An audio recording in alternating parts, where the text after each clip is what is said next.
Moabot sa 38 ka mga kompanya ang misalmot sa lokal o overseas job fair nga gipasugdahan sa gamhanan sa Dakbayan sa Mandawi City Sports Complex karong adlaw.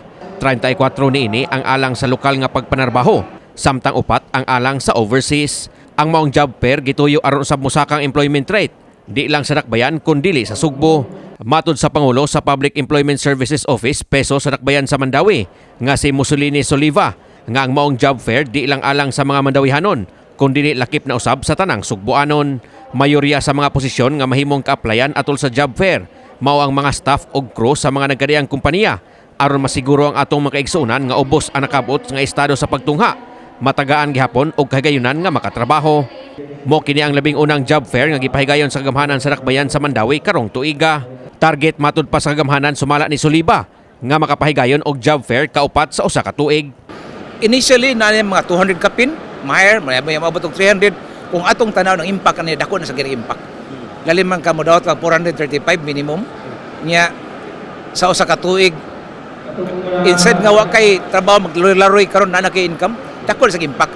Nya kanang mga initial hats na siya mga more 200 pero napam na siya i-review pa mo na sa mga kompanya katong uban nga kuwangan og mga documents. The moment magka-submit sa tanang mga requirements, mo increase pa gina siya ang hard na to.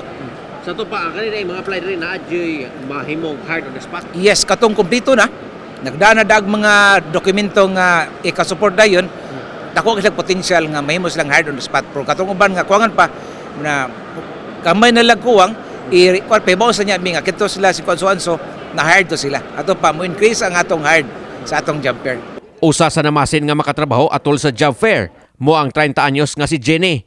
Kinsagikan pa sa lungsod sa Pinamungahan habagatang Sugbo. Wa niya igsapayan ang layo nga biyahe o gasto sa plite. Makaabot lang sa Mandawi City Sports Complex. Matud ni Jenny nga bisan unsa nga trabaho ang iyang suwayan og apply, bisag alang sa abroad aron lang makatrabaho alang sa iyang anak. Giingong iyang nahibaw-an ang mahitungod sa job fair pinaagi sa Facebook. Sige, so pilay plite mo gigas Pinamungahan. Kuan 150 kay gaturay sa biya ko. So naglaom ka nga inig-uli nimo na nakay trabaho. Maingon anak guro. Pero wala ko ga-expect kay kuan ba interviewon pa biya ka din kay exam anaya. O ta ka sure ko makapasar ka sa exam yan. Oo ba? So imo na lang girisgo. Oo. Laing mipahimulo sa job fair mo ang usa ka 23 anyos nga si Liza Marie Castro nga taga Barangay Tingob, Dakbayan sa Mandawi. Kon palaron usa ka waitress sa usa ka kompanya ang iyang suwayan og apply. Apan andam rosab siya og laing trabaho, depende kung asa siya madawat. Iyang nahibaw-an ang kalabot sa job fair dihang gianunsyo kini sa simbahan sa ilang barangay. Nag-expect sad pero wala sad ko kahibaw nga madawat ko karon. Unsa may trabaho nimo ron? Wala. So mo na imong first time nga mag-apply ka o nakatrabaho na ka sa una? First time. First time.